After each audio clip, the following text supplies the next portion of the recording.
Hello friends, welcome to my channel मन की आंखें। सुमन श्रीवास्तव चैनल में आपका स्वागत है। देखिए, आज संडे है, इतवार का दिन है और इतवार का दिन सूर्य नारायण का होता है, सूर्य भगवान का। तो आप लोग सूर्य भगवान को जल अवश्य अर्पण किया करिए सुबह सुबह। अगर देर हो जाए तो भी कोई बात नहीं, 10-11 बजे तक भी आप सूर्य भगवान को जल दे सकते हैं। और जल देना बहुत ही अच्छा होता है, बहुत ज़रूरी होता है।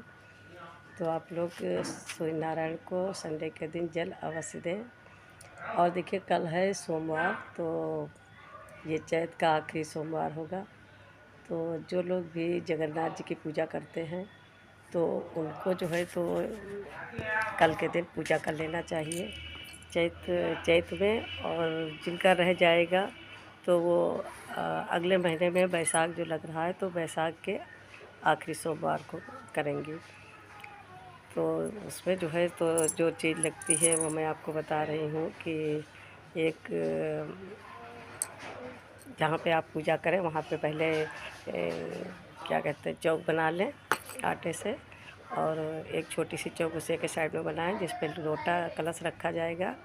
और उस पे चौक पे, बड़ी चौक पे एक तसला रखें, तसला में एक पाटा रखें, पाटा पर दो मतलब कि जगन्नाथ जी बनाएं, जोड़ा उनका जगन्नाथ जी का। और फिर जो है उसकी और जो फ़ोटो हो या बेत होता है ज़रूरी। तो अगर बेत है तो बेत भी उसी पर रखिए और जगन्नाथ जी की फ़ोटो रखिए। और सब कुछ व्यवस्था करके बैठिए वहाँ पे। उनके प्रसाद में पापड़ है, हलवा है, गुझिया है, पैठी वैठी है और यही सब बनता है, पेड़ा है। ये सब चीज़ें एकत्र करके रखिए, फल रखिए एक दो जो भी हो।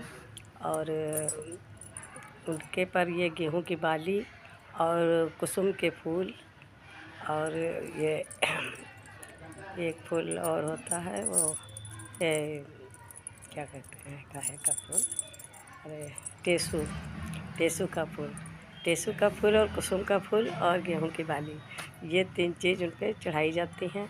और ये आम का जो बौर होता है उसमें छोटे छोटे फल लगे होते हैं तो वो भी चढ़ाया जाता है उन पे, वो चढ़ाइए। और एक दो फल साबुत चढ़ाइए, जो भी केला है या सेब है, संतरा, जो भी जैसा फल है वो चढ़ाइए उन पे। और इस तरीके से सब चढ़ाकर दीपक जलाइए, धूप बत्ती। और 5 दीपक जो है वो गेहूं के आटे का छोटे छोटे बना लीजिए दिया के तरीके। उसके अंदर बत्ती रख के घी की, देसी घी की बत्ती, वो 5 दीपक उनके चारों ओर जहाँ पे आप वो चौक तसला बनाएंगी रखेंगी उसके चारों ओर वो 5 दीपक लगाइए और जलाइए उनको देसी घी से। और एक दीपक अलग जलाइए जो कलश के ऊपर, और नीचे उसके गौरजा रखिए। इस तरीके से पूरी व्यवस्था करके उन पे चढ़ा के फिर आप जगन्नाथ जी की कथा पढ़िए। जो किताब आती है जगन्नाथ जी की, कथा पढ़ने के बाद आप आरती करिए जगन्नाथ जी का। उसमें एक छोटा सा भजन होता है, वो भी कहिए आरती के बाद। और उसके बाद जो है तो आप जगन्नाथ जी के फेरा लीजिए बराबर। जहाँ पे आप जगन्नाथ जी का वो बनाया है पूरी, उसके चारों ओर आप फेरा लीजिए, 7 या 5 जो भी लें। और जब आप फेरे लेंगे तो आप ये एक लाइनें हैं जो दो आप कहते जाएंगे कि धीरे धीरे करहु जगन्नाथ फेरी, धीरे धीरे करहु जगन्नाथ फेरी। और जो कोई करे जगन्नाथ फेरी, जो कोई करे जगन्नाथ फेरी, और उसकी डगर उजेरी उजेरी। और धीरे धीरे करहु जगन्नाथ फेरी।